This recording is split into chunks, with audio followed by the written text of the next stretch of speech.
देखो last lecture में हमने पढ़ा था कोवेलेंसी के बारे में और उसके बाद हमने पढ़ा था एग्जिस्टेंस और नॉन एग्जिस्टेंस के बारे में। सबसे पहले हमने इस चैप्टर में पढ़ा था लुईस ऑक्टेट रूल, और लुईस ऑक्टेट रूल फेल हो गया था। फेल इसलिए हो गया था क्योंकि लुईस ने ये कहा था कि हर मॉलिक्यूल अपना ऑक्टेट कंप्लीट करने के लिए बॉन्ड बनाता है, लेकिन बाद में हमें कुछ हाइपरवैलेंट भी मिले थे जिनमें 8 से ज़्यादा इलेक्ट्रॉन थे, हाइपोवैलेंट भी मिले थे जिसमें 8 से कम इलेक्ट्रॉन थे, और ऑड इलेक्ट्रॉन स्पीशीज़ के बारे में भी हमने पढ़ा था, और साथ ही साथ हमने स्यूडो इनर्ट गैस के बारे में भी पढ़ा था, स्यूडो इनर्ट गैस कॉन्फ़िगरेशन के बारे में। तो ये एक्सेप्शन आए थे लुईस ऑक्टेट रूल के, तो ये पता चला भाई लुईस ऑक्टेट रूल तो फेल हो गया। इसके बाद हमने पढ़ा था कोवेलेंट बॉन्ड, और हमने कहा था कोवेलेंट बॉन्ड बनेगा शेयरिंग ऑफ इलेक्ट्रॉन से, शेयरिंग ऑफ इलेक्ट्रॉन से। बात समझ में आ रही है? शेयरिंग ऑफ इलेक्ट्रॉन से। और उसके बाद सिडविक साइंटिस्ट आए थे, उन्होंने ये बताया था कि ये लुईस ऑक्टेट रूल कुछ नहीं है, ऐसा कुछ एग्जिस्ट नहीं करता। उन्होंने ये कहा था कि बॉन्ड जो बनता है वो प्योरली इसलिए बनता है ताकि अनपेयर्ड इलेक्ट्रॉन की पेयरिंग हो जाए, बस इतनी सी बात है, अनपेयर्ड इलेक्ट्रॉन की पेयरिंग हो जाए। अब बॉन्ड तो बन गया, लास्ट लेक्चर में हमने यही सब पढ़ा था, बॉन्ड बन गया। अब इसके बाद हमें पता ये करना है कि इस बॉन्ड की स्ट्रेंथ क्या होगी, आखिर जो बॉन्ड बन रहा है उसकी स्ट्रेंथ क्या होगी, या बॉन्ड की स्टेबिलिटी कितनी होगी, या उस बॉन्ड की एनर्जी कितनी होगी, ये बात हमें पता करना है। जैसे हमारे पास सपोज करो HF है, HCl है, HBr है, HI। अब इनके बीच में बॉन्ड तो बना, अच्छा जो पहला बॉन्ड बनता है वो सिग्मा बनता है, और उसके बाद जो बॉन्ड बनेगा वो पाई बनेगा। तो वो हम अभी आगे डिस्कस करेंगे, इस चैप्टर में आगे हमें डिस्कस करना है यही बात। ये पहले से ही तुमने 11th में पढ़ रखा होगा कि जो पहला बॉन्ड बनता है वो हमेशा क्या बनेगा, सिग्मा, और दूसरा बॉन्ड क्या बनेगा, पाई। तो यहाँ पर जब तुम देखो ये पहला ही बॉन्ड बन रहा है इनके बीच में, तो ये सिग्मा ही बॉन्ड होगा। तो अब ये जो 4 बॉन्ड है HF, HCl, HBr, HI, इन सब के जो अलग अलग बॉन्ड है, अरे ये सब बॉन्ड बना रहे हैं, और बॉन्ड कैसे बना रहे हैं, शेयरिंग से, इलेक्ट्रॉन की शेयरिंग से सारों ने बॉन्ड बना लिया, इन सारों ने इलेक्ट्रॉन की शेयरिंग से बॉन्ड बनाया। लेकिन अब हमें ये पता करना है कि इनमें से कौन सा बॉन्ड स्ट्रांग होगा, कौन सा ज़्यादा स्टेबल होगा, और किस में एनर्जी ज़्यादा होगी। यानी अब जो हमें आगे पढ़ना है वो हमें पढ़ना है बॉन्ड स्ट्रेंथ के बारे में, बॉन्ड एनर्जी के बारे में, बॉन्ड स्टेबिलिटी के बारे में, और ये तीनों चीज़ें समझाई थी वैलेंस बॉन्ड थ्योरी ने। तो जो अगला टॉपिक है हमारा वो है वैलेंस बॉन्ड थ्योरी। अगला टॉपिक है वैलेंस बॉन्ड थ्योरी।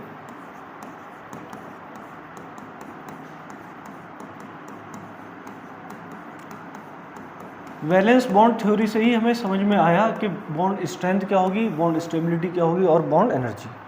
अब इसमें पोस्टुलेट लिखो। सबसे पहला पोस्टुलेट, हम वैलेंस बॉन्ड थ्योरी क्यों पढ़ते हैं, to know the bond strength, bond stability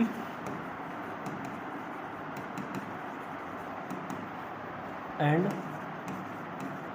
bond energy of sigma and pi bonds. देखो यहाँ पर हम पढ़ेंगे सिग्मा बॉन्ड को कंपेयर करेंगे और पाई बॉन्ड को। अब ध्यान रखना वैलेंस बॉन्ड थ्योरी में या तो सिग्मा सिग्मा कंपेयर करोगे या पाई पाई कंपेयर करोगे। वैलेंस बॉन्ड थ्योरी में सिग्मा और पाई को कंपेयर नहीं करेंगे, या तो सिग्मा सिग्मा को कंपेयर करेंगे या पाई पाई को। MOT में मॉलिक्यूलर ऑर्बिटल थ्योरी में हम जरूर कंपेयर करेंगे सिग्मा और पाई को, लेकिन वैलेंस बॉन्ड थ्योरी जब भी आएगी सिर्फ सिग्मा या फिर सिर्फ पाई। बात समझ में आ गई? या तो 2 सिग्मा बॉन्ड के बीच में कंपैरिजन करो। अच्छा 2 सिग्मा बॉन्ड के बीच में कंपैरिजन किस बात की करोगे, उनकी बॉन्ड स्ट्रेंथ की कंपैरिजन करोगे, बॉन्ड स्टेबिलिटी की या बॉन्ड एनर्जी की कंपैरिजन करोगे। दूसरी बात हमने पहले ही पढ़ चुके हैं, ये बात फिर से हम लिख दे रहे हैं यहाँ पर कि बॉन्ड क्यों बनता है, कोवेलेंट बॉन्ड क्यों बनता है। Covalent bond is formed for pairing of unpaired electron, is formed for pairing of unpaired electron. अब ये जो अनपेयर्ड इलेक्ट्रॉन है ये कहाँ प्रेजेंट होते हैं, ये ऑर्बिटल में प्रेजेंट होते हैं। अनपेयर्ड इलेक्ट्रॉन कहाँ प्रेजेंट होंगे, ऑर्बिटल में। बात समझ में आ रही है? तो ये जो पेयरिंग है इसमें इन्वॉल्व कौन होगा, ऑर्बिटल। इनमें कौन इन्वॉल्व होगा, ऑर्बिटल। और ऐसे ऑर्बिटल जिनके पास क्या है, अनपेयर्ड इलेक्ट्रॉन, ऐसे ऑर्बिटल जिनके पास अनपेयर्ड इलेक्ट्रॉन हो वही किसमें इन्वॉल्व होंगे, पेयरिंग में। तो ये बात भी लिख लेना, atomic orbital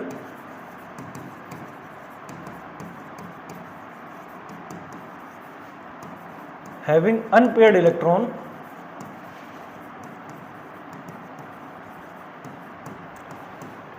participate in pairing। अच्छा इसी को चाहो तुम पेयरिंग बोल दो, या फिर हमने बताया कोवेलेंट बॉन्ड बनेगा शेयरिंग ऑफ इलेक्ट्रॉन से, और इसी को हम बोल सकते हैं ओवरलैपिंग। इसी को हम क्या बोलेंगे, पेयरिंग बोल दो, शेयरिंग बोल दो या ओवरलैपिंग बोल दो, बात एक ही है। तो ये जो एटॉमिक ऑर्बिटल है इनके बीच में जब ओवरलैपिंग होगी, इनके बीच में ओवरलैपिंग होगी, उसी से क्या बनेगा, बॉन्ड। उसी से क्या बन जाएगा भाई, बॉन्ड। तो ये पार्टिसिपेट करेंगे पेयरिंग में, या इसी को तुम कह सकते हो ओवरलैपिंग में। किस में पार्टिसिपेट करेंगे, ओवरलैपिंग में। जो कोवेलेंट बॉन्ड होगा वो हमेशा डायरेक्शनल होता है, और आयनिक बॉन्ड नॉन डायरेक्शनल होता है। आगे पढ़ेंगे हम, covalent bond is directional. Covalent bond कैसा होगा, डायरेक्शनल। तो अगर कोवेलेंट बॉन्ड डायरेक्शनल है, इसका मतलब यह है कि जो एटॉमिक ऑर्बिटल्स हैं, जो एटॉमिक ऑर्बिटल पार्टिसिपेट कर रहे हैं ओवरलैपिंग में, वो एक दूसरे, एक ही किसी पर्टिकुलर डायरेक्शन में अप्रोच करेंगे। बोलो, एटॉमिक ऑर्बिटल जो हैं वो किसी एक पर्टिकुलर डायरेक्शन में अप्रोच करेंगे, और अप्रोच करने के बाद ओवरलैपिंग करेंगे, और उस ओवरलैपिंग से क्या बन जाएगा, उनके बीच में बॉन्ड। बोलो, इससे पहले हम पढ़ रहे थे कि कोवेलेंट बॉन्ड बनेगा शेयरिंग से, अब उसी को हम ऑर्बिटल की फॉर्म में पढ़ रहे हैं। अब हम उसी को ऑर्बिटल लेवल पे ले जाकर पढ़ रहे हैं। जब दो ऑर्बिटल एक दूसरे के आपस में एक दूसरे की तरफ अप्रोच करेंगे किसी पर्टिकुलर डायरेक्शन में, तभी तो ओवरलैपिंग होगी। बोलो, दो ऑर्बिटल में तभी क्या होगी, ओवरलैपिंग, और उसी से क्या बन जाएगा, बॉन्ड। उसी से क्या बनेगा, बॉन्ड। तो लिख दो यहां पर अगला point, atomic orbital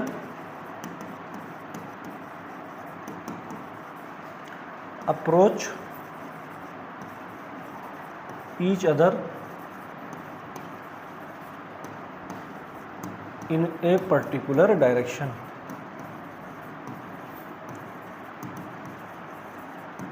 for overlapping।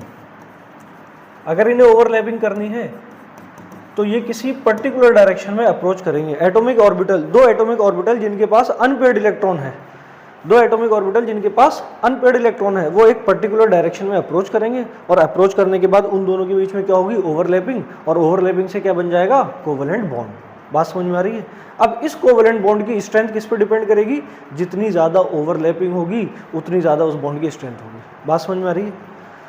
दो ऑर्बिटल के बीच में जितनी ज्यादा ओवरलैपिंग होगी उतनी ज्यादा बॉन्ड की स्ट्रेंथ हो जाएगी, जितनी ओवरलैपिंग उतनी बॉन्ड की स्ट्रेंथ। तो ये पॉइंट भी लिख लो, bond strength depends on extent of overlapping. Overlapping जितनी ज्यादा होगी, जितना पास आएंगे उतनी ज्यादा ओवरलैपिंग होगी और उतनी ज्यादा बॉन्ड स्ट्रेंथ होगी। यानी जो बॉन्ड स्ट्रेंथ है वो डायरेक्टली प्रोपोर्शनल होगी, बॉन्ड स्ट्रेंथ डायरेक्टली प्रोपोर्शनल होगी एक्सटेंट ऑफ ओवरलैपिंग के। जितनी ज्यादा ओवरलैपिंग उतनी ज्यादा बॉन्ड की स्ट्रेंथ।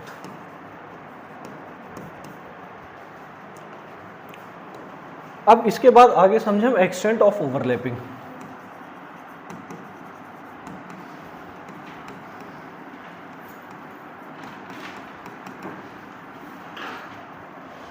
देखो, एक्सटेंट ऑफ ओवरलैपिंग जो है वो दो पॉइंट पे डिपेंड करेगी। एक्सटेंट ऑफ ओवरलैपिंग दो पॉइंट पे डिपेंड करेगी, एक तो टाइप ऑफ ओवरलैपिंग और दूसरा नेचर ऑफ ऑर्बिटल। बात समझ में आ रही है। ओवरलैपिंग भी दो तरीके की होती है, अगर तुमने पहले कभी पढ़ा हो, एक तो कोएक्सियल होती है और एक कोलेटरल ओवरलैपिंग। बात समझ में आ रही है।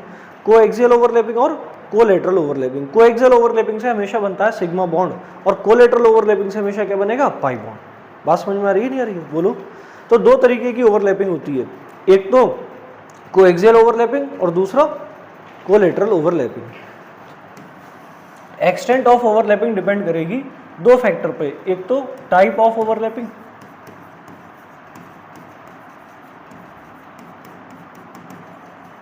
और दूसरा डिपेंड करेगी नेचर ऑफ ऑर्बिटल।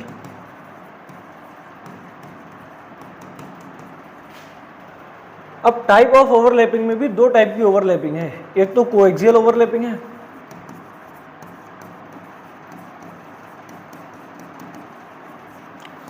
और दूसरी कोलेटरल ओवरलैपिंग है।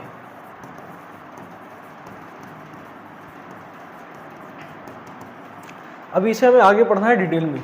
कोएक्सियल ओवरलैपिंग में ओवरलैपिंग ज़्यादा होगी, यहाँ ओवरलैपिंग ज़्यादा होगी, और अगर ओवरलैपिंग ज़्यादा होगी तो बॉन्ड की स्ट्रेंथ भी ज़्यादा होगी। कोलेटरल ओवरलैपिंग में ओवरलैपिंग कम होगी, इसी को साइडवेज ओवरलैपिंग भी बोलते हैं। ओवरलैपिंग कम होगी तो स्ट्रेंथ भी, ठीक है ना, बोलो ये बात समझ में आई। अभी इसी को हमें आगे डिटेल में पढ़ना है, कोएक्सियल को और कोलेटरल को। इसके बाद अगर शेल का नंबर सेम है, पहले तो हम चेक करेंगे शेल को, अगर शेल का नंबर सेम है तब उसके बाद हम चलेंगे ऑर्बिटल की तरफ। अगर शेल का नंबर सेम है तब हम ऑर्बिटल की तरफ चलेंगे, और शेल का नंबर ही डिफरेंट है तब हम इससे सॉल्व कर लेंगे कोएक्सियल से, और शेल नंबर डिफरेंट है तब किसकी तरफ चलेंगे, ऑर्बिटल। अब देखो ऑर्बिटल भी दो टाइप के होते हैं, एक तो होते हैं नॉन डायरेक्शनल और एक होते हैं डायरेक्शनल। नॉन डायरेक्शनल में एस ऑर्बिटल आएगा, और जो भी नॉन डायरेक्शनल होगा वहां पर ओवरलैपिंग कम होगी, डायरेक्शनल में ओवरलैपिंग ज्यादा होगी। ओवरलैपिंग कम तो बॉन्ड स्ट्रेंथ भी यहां कम, और डायरेक्शनल में आएगा पी डी एफ। तो जनरली हम पी और डी का ही पढ़ेंगे, एफ का यहां नहीं पढ़ेंगे, तो यहां पर ओवरलैपिंग ज्यादा होगी, डायरेक्शनल में ओवरलैपिंग ज्यादा होगी, और अगर ओवरलैपिंग ज्यादा होगी तो बॉन्ड स्ट्रेंथ भी।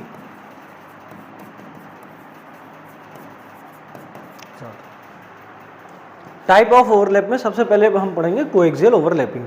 कोएक्सियल ओवरलैपिंग क्या होगी, जब एटॉमिक ऑर्बिटल अनपेड इलेक्ट्रॉन जिनके पास है, जिनके पास क्या है, अनपेड इलेक्ट्रॉन, ऐसे एटॉमिक ऑर्बिटल जिनके पास अनपेड इलेक्ट्रॉन हो, वो आए ओवरलैप करें along the internuclear axis. Along the internuclear axis, देखो दो एटम के न्यूक्लियस के बीच में जो एक्सिस होगी उसी को क्या बोलेंगे, इंटरन्यूक्लियर एक्सिस। देखना जरा ध्यान से, जैसे मैं कोई भी एस ऑर्बिटल बनाऊं, ये एक और एस ऑर्बिटल है और एक ये एस ऑर्बिटल है, तो बताओ ये इनका न्यूक्लियस होगा यहाँ, तो इनके बीच में जो एक्सिस है उसी को हम क्या बोलेंगे, इंटर न्यूक्लियर एक्सिस। इसी को क्या बोल देंगे, इंटर न्यूक्लियर एक्सिस। देखो समझो, ये पी ऑर्बिटल है, अब तुम देखो ये वाली जो एक्सिस होगी ये क्या कहलाएगी, इंटर न्यूक्लियर एक्सिस, और यहाँ पर ये कौन सी एक्सिस है, एक्स एक्सिस, यानी यहाँ पर इंटर न्यूक्लियर एक्सिस कहाँ आएगी, एक्स एक्सिस पर। लेकिन अगर इसी ऑर्बिटल को, इसी पी ऑर्बिटल को हम इस तरीके से ले आए तो मुझे बताओ अब इंटरन्यूक्लियर एक्सिस कौन सी होगी, ये इनके बीच में ये वाली इंटरन्यूक्लियर एक्सिस, ठीक है ना, बोलो। और इस बार क्या है ये वाई, इतना समझ में आया, तो लिखो ज़रा, इसी को लिख लो ज़रा।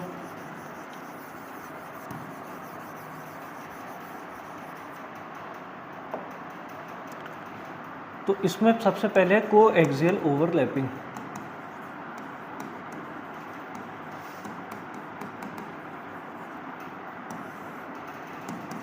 when atomic orbitals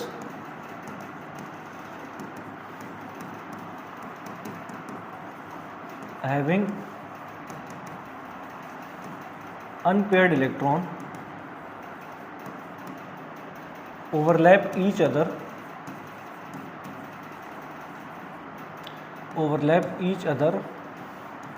along the internuclear axis. जब अलोंग द इंटरन्यूक्लियर एक्सिस ये ओवरलैप करेंगे तो ऐसी ओवरलैपिंग को हम बोलेंगे कोएक्सियल ओवरलैपिंग। देखो जैसे ये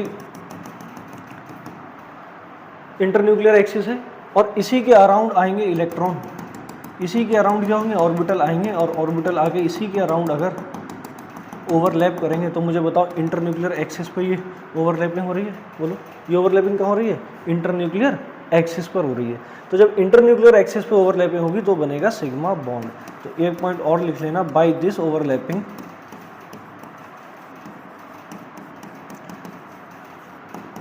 sigma bond is formed. Coaxial overlapping से सिग्मा बॉन्ड बनेगा। और जब कभी भी किसी मॉलिक्यूल के बीच में बॉन्ड बनेगा, जब एक बॉन्ड बनेगा या दो बॉन्ड बनेंगे या तीन बॉन्ड बनेंगे, अरे हाइड्रोजन के केस में एक बॉन्ड बना था, ऑक्सीजन के केस में दो, और नाइट्रोजन के केस में तीन, तो जो पहला बॉन्ड बनेगा वो हमेशा क्या बनेगा, सिग्मा। ये बात भी याद रखना, जब भी पहला बॉन्ड बनेगा वो कैसा बनेगा, सिग्मा। बात समझ में आ रही है। अब इसके बाद अगली ओवरलैपिंग हम पढ़ने जा रहे हैं कोलेटरल ओवरलैपिंग। कोलेटरल ओवरलैपिंग, और कोलेटरल ओवरलैपिंग का दूसरा नाम है साइडवेज ओवरलैपिंग। कोलेटरल ओवरलैपिंग में क्या होगा, कोलेटरल ओवरलैपिंग में जो इंटरन्यूक्लियर एक्सिस है, इंटरन्यूक्लियर एक्सिस के अबव या बिलो, इंटरन्यूक्लियर एक्सिस के अबव या बिलो एटॉमिक ऑर्बिटल क्या करेंगे, ओवरलैप। बात समझ में आ रही है? एटॉमिक ऑर्बिटल कोलेटरल ओवरलैपिंग में अबव या बिलो द इंटरन्यूक्लियर एक्सिस, ये इंटरन्यूक्लियर एक्सिस है। तो हमने कोएक्सियल में पढ़ा कि इसी एक्सिस पे क्या होगा, ओवरलैपिंग। कोएक्सियल में यही पढ़ा ना, कोएक्सियल में इसी एक्सिस पर इंटरन्यूक्लियर एक्सिस पे क्या हो रहा था, ओवरलैपिंग। और अब कोलेटरल में क्या होगा, नाम ही क्या है, कोलेटरल। तो अबव द इंटरन्यूक्लियर एक्सिस और below the internuclear axis overlapping होगी। तो इसमें लिखो atomic orbitals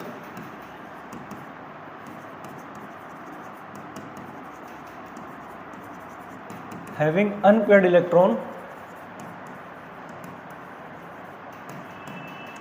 overlap each other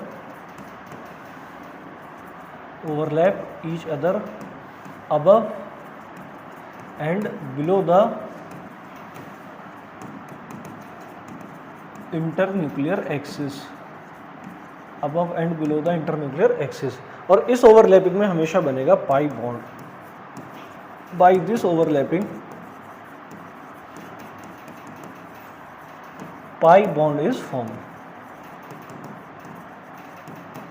collateral overlapping में बनेगा पाई बॉन्ड। देखो ये कोई इंटरन्यूक्लियर एक्सिस है, तो यहां पर क्या होगा, अबव यहां या फिर यहां, अबव और बिलो द इंटरन्यूक्लियर एक्सिस के एटॉमिक ऑर्बिटल आपस में क्या करेंगे, देखो समझो, जैसे ये दो पी ऑर्बिटल है और ये इनके बीच में क्या है, इंटरन्यूक्लियर एक्सिस। ये क्या है, इंटरन्यूक्लियर एक्सिस। अब देखो ये इंटरन्यूक्लियर एक्सिस से ऊपर है, अबव वाला पार्ट है ये नीचे, तो ये दोनों आपस में क्या करेंगे, ये दोनों आपस में क्या करेंगे, ओवरलैप। देखो कुछ इस तरीके से यहाँ पर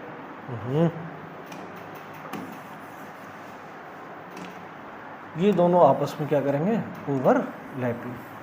तो यहाँ पर क्या बन जाएगा, ये देखो कोलेटरल, ये इंटरन्यूक्लियर एक्सिस हो गई और ये above and below the internuclear axis हो रही है ओवरलैपिंग, और यहाँ से क्या बन जाएगा, पाई बॉन्ड। यहाँ से क्या बनेगा, पाई बॉन्ड।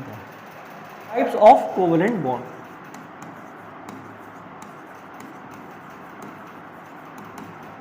देखो दो टाइप के कोवेलेंट बॉन्ड होते हैं, एक तो होता है सिग्मा और एक होता है पाई। तो सबसे पहले हम पढ़ने जा रहे हैं सिग्मा के बारे में।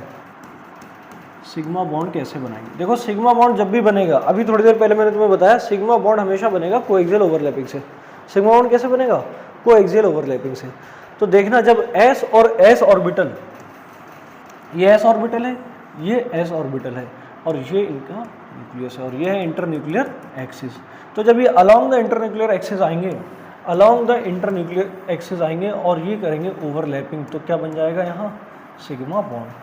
बोलो क्या बनेगा, सिग्मा बॉन्ड। यानी एस एस ओवरलैपिंग से क्या बन जाएगा, सिग्मा बॉन्ड। अगर S और S में ओवरलैपिंग हो रही है तो क्या बनेगा, सिग्मा बॉन्ड। इसके बाद तुम देखो अगर S और P में ओवरलैपिंग हो, S और P में अगर ओवरलैपिंग हो तब भी बनेगा सिग्मा बॉन्ड। बस शर्त यह है कि अलोंग द इंटरन्यूक्लियर एक्सिस हो, और S और P में जब भी ओवरलैपिंग होगी तो वो हमेशा अलोंग द इंटरन्यूक्लियर एक्सिस ही होगी। S और S में जब भी ओवरलैपिंग होगी along the internuclear axis, S और P में जब भी ओवरलैपिंग होगी अलोंग द इंटरन्यूक्लियर एक्सिस। लेकिन P और P में जब ओवरलैपिंग होगी तो वो अलोंग द इंटरन्यूक्लियर एक्सिस भी हो सकती है और above and below the internuclear axis भी हो सकती है। बात समझ में आ रही है? याद रखना S और S में हमेशा कोएक्सियल ओवरलैपिंग होगी, अलोंग द इंटरन्यूक्लियर एक्सिस होगी। S और P में भी हमेशा along the internuclear axis. P और P में दोनों ऑप्शन हो सकते हैं, P और P में अलोंग द इंटरन्यूक्लियर एक्सिस भी हो सकती है, above and below the internuclear axis भी हो सकती है। तो देखो S और P में जब ओवरलैपिंग होगी तो ये S है और ये P। जब भी सिग्मा बॉन्ड बनेगा वो कोएक्सियल ओवरलैपिंग से बनेगा, और अगर कोएक्सियल ओवरलैपिंग हो रही है तो बताओ दोनों के बीच में ओवरलैपिंग कैसे होगी, अलोंग द इंटरन्यूक्लियर एक्सिस। तो देखो ये इंटरन्यूक्लियर एक्सिस होगी, यहाँ पर ये इंटरन्यूक्लियर एक्सिस होगी। अब ये दोनों ऑर्बिटल एक दूसरे के पास आएंगे तो देखो इस तरीके से यहाँ बनेगा, इस तरीके से यहाँ पर होगी ओवरलैपिंग, और यहाँ क्या किसका फॉर्मेशन हो जाएगा, सिग्मा बॉन्ड। ठीक है ना। इसके बाद हम P और P ओवरलैपिंग से भी सिग्मा बॉन्ड बना सकते हैं। P और P ओवरलैपिंग से भी सिग्मा बॉन्ड बना सकते हैं। तो देखो अगर अलोंग द इंटरन्यूक्लियर एक्सिस लेना है तो दोनों P ऑर्बिटल ऐसे होंगे और ये इनके बीच में होगी इंटरन्यूक्लियर एक्सिस, और अब ये दोनों करीब आएंगे, करीब आकर ओवरलैपिंग करेंगे और ओवरलैपिंग करने से यहाँ क्या बनेगा, सिग्मा बॉन्ड। यहाँ भी किसका फॉर्मेशन होगा, सिग्मा बॉन्ड का। तो देखो सिग्मा बॉन्ड का फॉर्मेशन 3 तरीके से हो सकता है, एस एस में ओवरलैपिंग हो जाए, एस पी में ओवरलैपिंग हो जाए और पी पी में ओवरलैपिंग हो जाए। लेकिन पी पी में ओवरलैपिंग होना चाहिए अलोंग द इंटरन्यूक्लियर एक्सिस। अगर अलोंग द इंटरन्यूक्लियर एक्सिस हो रही है तब भी सिग्मा बॉन्ड बनेगा, अबव और बिलो द इंटरन्यूक्लियर एक्सिस होगी तो पाई बॉन्ड बन जाएगा। क्या बात समझ में आ रही है? Above and below the internuclear axis होगा तो पाई बॉन्ड बनेगा, तो इसे भी नोट कर लो। अब इसके बाद पाई बॉन्ड के बारे में जानते हैं। पाई बॉन्ड, पाई, तो पाई बॉन्ड 2 तरीके से बन सकता है, पी और पी में ओवरलैपिंग हो, लेकिन ये पी और पी में ओवरलैपिंग होनी चाहिए कोलैटरल, यहाँ ओवरलैपिंग होनी चाहिए कोलैटरल। अगर कोएक्सियल ओवरलैपिंग हुई तो सिग्मा बॉन्ड बनेगा। अब समझना, यहाँ देखो ये 2 पी ऑर्बिटल हैं और इन दोनों के बीच में ये क्या है, इंटरन्यूक्लियर एक्सिस।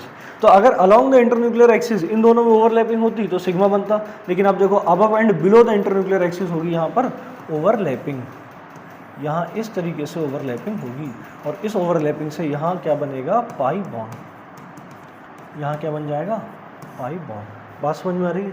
या फिर पी और डी के बीच में ओवरलैपिंग हो जाए, पी और डी के बीच में ओवरलैपिंग, और ये ओवरलैपिंग भी कैसी होनी चाहिए। अब देखो ये कोई डी ऑर्बिटल है, ये इन दोनों के बीच में इंटरन्यूक्लियर एक्सिस हो गई। अब देखो above and below the internuclear axis यहाँ पर क्या होगी, ओवरलैपिंग।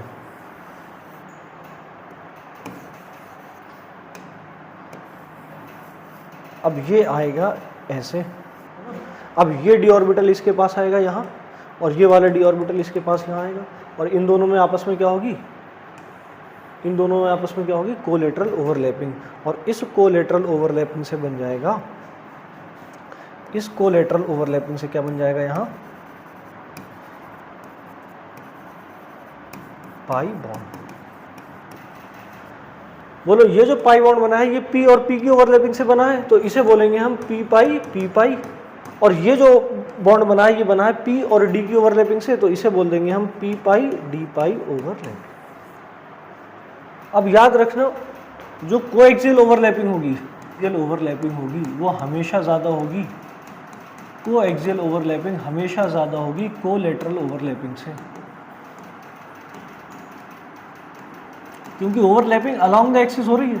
तो अगर अलोंग द एक्सिस हो रही है तो ऑर्बिटल अलोंग द एक्सिस आ रहे हैं, इसीलिए यहाँ ओवरलैपिंग ज़्यादा, और कोलैटरल में above and below the internuclear axis आ रहे हैं तो वहाँ पर ओवरलैपिंग कम। इसीलिए सिग्मा बॉन्ड हमेशा ज़्यादा स्ट्रॉन्गर होगा, is stronger than pi bond, is stronger than pi bond. और जो सबसे पहले बॉन्ड बनेगा वो सिग्मा ही बनेगा, वो स्ट्रॉन्गर होगा पाई बॉन्ड से। सिग्मा बॉन्ड हमेशा ज़्यादा स्ट्रॉन्गर होगा पाई बॉन्ड से। अब इसके बाद हम पढ़ेंगे factor affecting bond strength. VBT समझने के बाद अब इसकी एप्लीकेशन की तरफ चल रहे हैं। फैक्टर अफेक्टिंग बॉन्ड स्ट्रेंथ, तो इसमें जो सबसे पहला फैक्टर है वो है नंबर ऑफ शेल।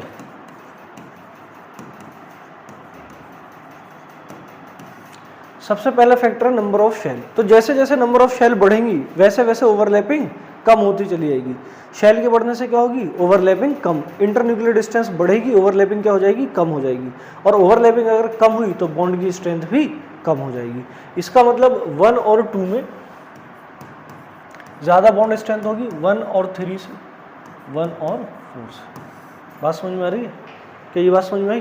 जैसे शेल का नंबर बढ़ता जाएगा वैसे वैसे इंटरन्यूक्लियर डिस्टेंस कम, हाँ बढ़ती जाएगी, तो ओवरलैपिंग कम होती जाएगी। और अगर ओवरलैपिंग कम हुई तो बॉन्ड स्ट्रेंथ कम हो जाएगी। यानी 1 2 का मतलब समझ रहे हो, कोई 1 S है 2 P है, 1 S है 3 P है, या 1 या 3 S भी हो सकता है। अरे अब इसमें दूसरा फैक्टर है नेचर ऑफ ऑर्बिटल।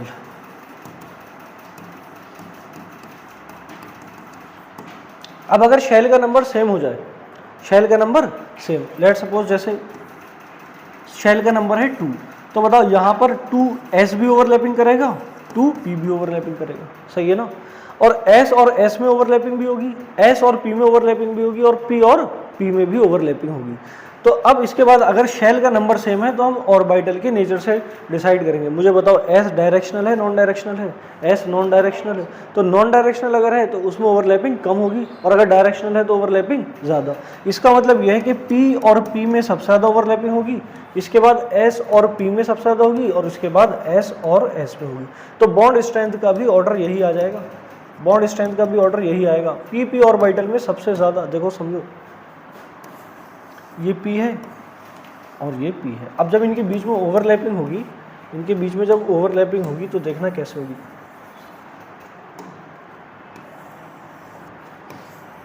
ये देखो इनके बीच में जो ओवरलैपिंग हो रही है बहुत ज़्यादा हो रही है। यहाँ देखो तो यहाँ बॉन्ड जो बनेगा सिग्मा बॉन्ड वो भी कैसा होगा? स्ट्रॉन्गर। यहाँ जो बनने वाला बॉन्ड है सिग्मा बॉन्ड वो भी कैसा होगा? स्ट्रॉन्गर। एस और एस की जब बात करोगे, एस और एस ये इनके बीच में इंटरन्यूक्लियर एक्सिस हो गई। जब इन दोनों के बीच में ओवरलैपिंग होगी तो वो इतनी ज़्यादा इफेक्टिव नहीं होगी, क्योंकि एस है नॉन डायरेक्शनल। एस क्या है? Non directional. तो अगर शेल का नंबर सेम हो जाए, शेल का नंबर अगर सेम हो जाए तो उसके बाद हमें डिसाइड करना हो बॉन्ड स्ट्रेंथ, तो हम कहेंगे पी पी की बॉन्ड स्ट्रेंथ सबसे ज़्यादा, फिर एस पी और एस एस। इस पे क्वेश्चन आ सकता है, ये इंपॉर्टेंट है, यहाँ से पूछ सकता है। लेकिन सवाल ये है कि ये जो P और P की जो बात कर रहे हैं, P P ओवरलैपिंग की जो बात कर रहे हैं, तो ये दो तरीके से हो सकती है P और P के बीच में ओवरलैपिंग। P और P के बीच में ओवरलैपिंग हो सकती है कोएक्सियल भी और कोलैटरल भी, कोलैटरल भी। तो मैंने तो पहले, ये भी थोड़ी देर पहले तुम्हें बताया था कि कोएक्सियल ओवरलैपिंग हमेशा ज़्यादा होगी किससे? कोलैटरल ओवरलैपिंग से। तो याद रखना ये जो मैं P P ओवरलैप की बात कर रहा हूँ ये किसके लिए कर रहा हूँ? कोएक्सियल। ये किसके लिए बात कर रहा हूँ? कोएक्सियल। कोलैटरल अगर लिखा होगा, अगर पीपी ऑर्बिटल के साथ कोएक्सियल लिखा है तब उसकी स्ट्रेंथ ज़्यादा होगी, और अगर लेटरल लिखा है, अगर क्या लिखा है? कोलैटरल लिखा है, तो स्ट्रेंथ इससे भी कम होगी। तो ये बात याद रखना, जब भी तुम कहो कि पीपी ऑर्बिटल में ओवरलैपिंग ज़्यादा हो रही है, इसका मतलब केस कौन सा है? कोएक्सियल का। बात समझ में आ रही है? और अगर कोलैटरल का केस होगा तो पीपी ओवरलैपिंग सबसे कम होगी। सही है ना? बोलो। अब इसके बाद तीसरा फैक्टर होगा number of lone pairs. Number of lone pairs, और लोन पेयर की बात हम सिर्फ हाईली इलेक्ट्रोनेगेटिव एलिमेंट जो हैं उनमें ही करेंगे। ठीक है ना? बोलो। अच्छा, अगर अपने पास कोई दो एटम है, लेट सपोज ए है और बी है, और इस ए के पास लोन पेयर हो, इस ए के पास क्या हो? इस ए के पास हो लोन पेयर, तो बताओ ये वाला फैक्टर लगाएंगे हम नंबर ऑफ लोन पेयर वाला? नहीं लगाएंगे। अच्छा, अगर इसके पास दो लोन पेयर हो तब लगाएंगे? तब भी नहीं लगाएंगे, क्योंकि ये आपस में एक दूसरे को रिपेल नहीं करेगा। जब इसके पास भी लोन पेयर होगा और इन दोनों के पास लोन पेयर होगा तभी करेंगे, एक दूसरे को रिपेल करेंगे। यानी जो तुम्हें लोन पेयर वाला फैक्टर लगाना है वो तब लगाना है जब दोनों एटम के पास क्या हो? Lone pair. अगर एक ही के पास लोन पेयर होगा तो वो रिपेल किसे करेगा? और अगर एक ही एटम के पास दो लोन पेयर भी है तब भी वो किसे रिपेल करेगा? खुद को तो रिपेल नहीं करेगा ना, उसके लिए एक एटम और होना चाहिए। तो अगर दोनों एटम के पास लोन पेयर है तभी लोन पेयर रिपल्शन लगेगा। बात समझ में आ रही है नहीं आ रही? बोलो। बस एग्जाम्पल है कार्बन कार्बन,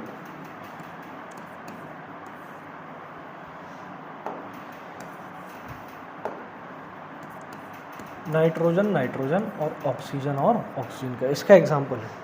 तो देखो यहाँ पर एक लोन पेयर प्रेजेंट होगा नाइट्रोजन पे, और यहाँ पर दो लोन पेयर प्रेजेंट होंगे। यहाँ भी दो लोन पेयर, यहाँ भी दो लोन पेयर, और यहाँ भी एक लोन पेयर। अब कार्बन और कार्बन के पास कोई लोन पेयर प्रेजेंट नहीं है, तो यहाँ पर किसी तरीके का कोई भी लोन पेयर रिपल्शन नहीं होगा। यहाँ पर देखो एक लोन पेयर दोनों के पास प्रेजेंट है, तो ये दोनों एक दूसरे के ऊपर क्या लगाएंगे? एक दूसरे ऊपर क्या लगाएंगे? रिपल्शन। अरे यहाँ लोन पेयर रिपल्शन होगा, और लोन पेयर जब रिपल्शन होगा तो ये बॉन्ड मजबूत हो जाएगा या वीक हो जाएगा? ये बॉन्ड वीक होने लगेगा। बात समझ में आ रही है? एक दूसरे को रिपेल कर रहे हैं तो बॉन्ड कैसा होने लगेगा? वीक। अब ऑक्सीजन में देखो यहाँ तो दो लोन पेयर हैं, यहाँ दो लोन पेयर हैं, तो ये तो और ज़्यादा रिपल्शन लगाएंगे, और अगर और ज़्यादा रिपल्शन लगाएंगे तो ये बॉन्ड कैसा हो जाएगा? वीक। बात समझ में आ रही है? अच्छा मुझे बताओ ये शेल कौन सी होगी? सेकेंड ही शेल होगी। अरे सेकंड शेल की बात चलेगी ना, सेकंड पीरियड है, ये सेकंड पीरियड है ना, तो यहाँ शेल तो क्या होगी? सेम। शेल क्या होगी? सेम। अगर ऑर्बिटल की बात करोगे तो ऑर्बिटल भी सेम होंगे। इन सब में क्या होगी? पीपी ओवरलैपिंग होगी। तो अगर ऑर्बिटल भी सेम है, शेल भी सेम है, तब हम इस बॉन्ड स्ट्रेंथ को डिसाइड करेंगे नंबर ऑफ लोन पेयर से। जहाँ नंबर ऑफ लोन पेयर ज़्यादा होंगे वहाँ पर लोन पेयर रिपल्शन ज़्यादा होगा, ये एक दूसरे को रिपेल ज़्यादा करेंगे, और अगर एक दूसरे को रिपेल ज़्यादा करेंगे तो बॉन्ड स्ट्रेंथ कम हो जाएगी। बॉन्ड स्ट्रेंथ क्या हो जाएगी? कम। तो अगर यहाँ हम बॉन्ड स्ट्रेंथ देखें तो कार्बन कार्बन की बॉन्ड स्ट्रेंथ ज़्यादा, उसके बाद नाइट्रोजन नाइट्रोजन, और उसके बाद ऑक्सीजन ऑक्सीजन। सही है ना? अब इसके बाद एक और एग्जांपल देख लो, HF HCl HBr HI। देखो ये हाइड्राइड है, ध्यान से सुनना, ये हाइड्राइड है, हेलोजन के हाइड्राइड हैं ये। जब कभी भी अभी हम आगे जब पी ब्लॉक पढ़ेंगे, पी ब्लॉक, तो वहाँ पर हम जितने भी हाइड्राइड पढ़ेंगे, जितने भी 15 के 16 के 17 के जितने भी हाइड्राइड पढ़ेंगे, उन सब में जो भी क्वेश्चन आएगा, जो भी कॉन्सेप्चुअल क्वेश्चन आएगा, उसको सॉल्व करेंगे हम बॉन्ड लेंथ से। सबको किससे सॉल्व करेंगे? बॉन्ड लेंथ से सॉल्व करेंगे। अभी हम वीबीटी पढ़ रहे हैं तो उसी के अकॉर्डिंग सॉल्व करने जा रहे हैं। देखो यहाँ पर अगर हमें पता करना है बॉन्ड स्ट्रेंथ, यहाँ सिग्मा बनेगा, यहाँ भी सिग्मा बनेगा, यहाँ भी सिग्मा बनेगा, यहाँ भी सिग्मा, क्योंकि जो पहला बॉन्ड बनता है वो हमेशा क्या बनता है? सिग्मा। तो यहाँ सब में सिग्मा बनेगा। अब हमें इनकी स्ट्रेंथ को देख चेक करना है कि किसकी स्ट्रेंथ ज़्यादा होगी। तो मुझे बताओ ये हाइड्रोजन कौन सी शेल का होगा? फर्स्ट और फर्स्ट। और मुझे बताओ ये फ्लोरीन सेकेंड। तो ये 1 2, क्लोरीन 3, ये 4 और ये 5।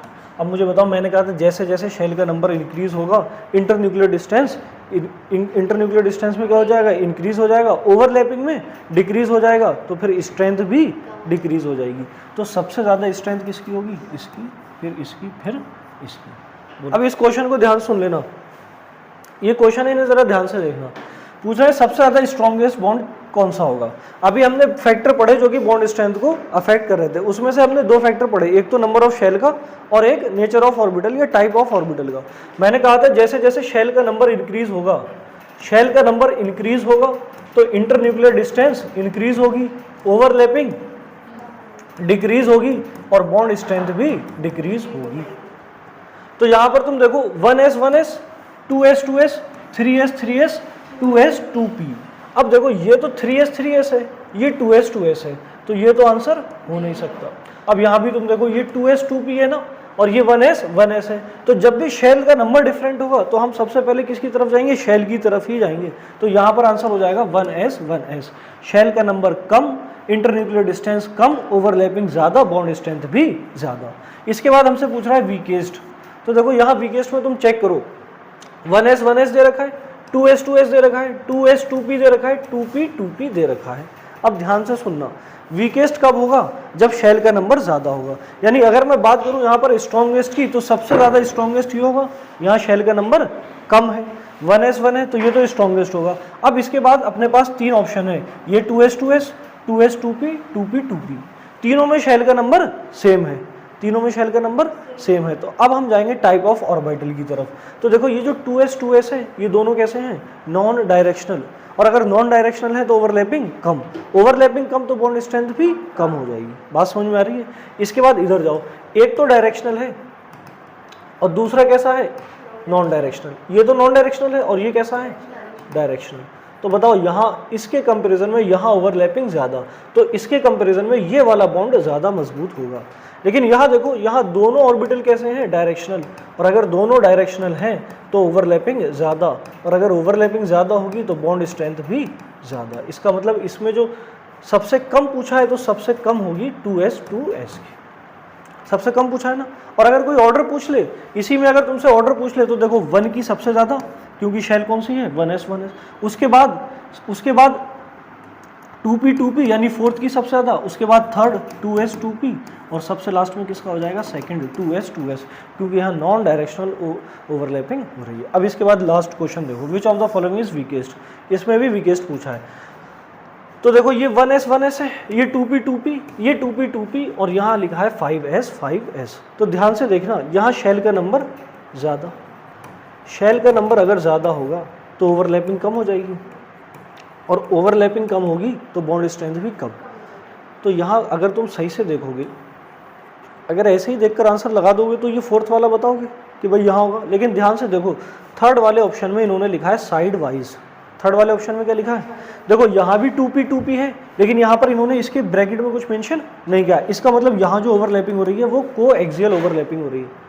अगर मेंशन नहीं कर रहे हैं तो मान के चलना है हमें को एक्सियल ओवरलैपिंग हो रही है। यहाँ पर इन्होंने साफ मेंशन किया है साइड वाइज, और साइड वाइज का मतलब होता है कोलेटरल। साइड वाइज का क्या मतलब होता है? कोलेटरल। तो मुझे बताओ यहाँ कौन सा बॉन्ड बनेगा? 1s 1s की ओवरलैपिंग से सिग्मा, 2p 2p की ओवरलैपिंग हो रही है, को एक्सियल हो रही है, तब भी बनेगा सिग्मा, को एक्सियल हो रही है तो सिग्मा बनेगा। और यहाँ देखो 5s है तो यहाँ भी क्या बनेगा सिग्मा, लेकिन यहाँ पर इन्होंने लिख दिया कि कोलेटरल ओवरलैपिंग हो रही है तो 2p की हो रही है तो क्या बनेगा पाई बॉन्ड, और सिग्मा बॉन्ड हमेशा ज्यादा स्ट्रॉन्गर होगा पाई बॉन्ड से, तो यहाँ वीकेस्ट में आंसर जाएगा थर्ड।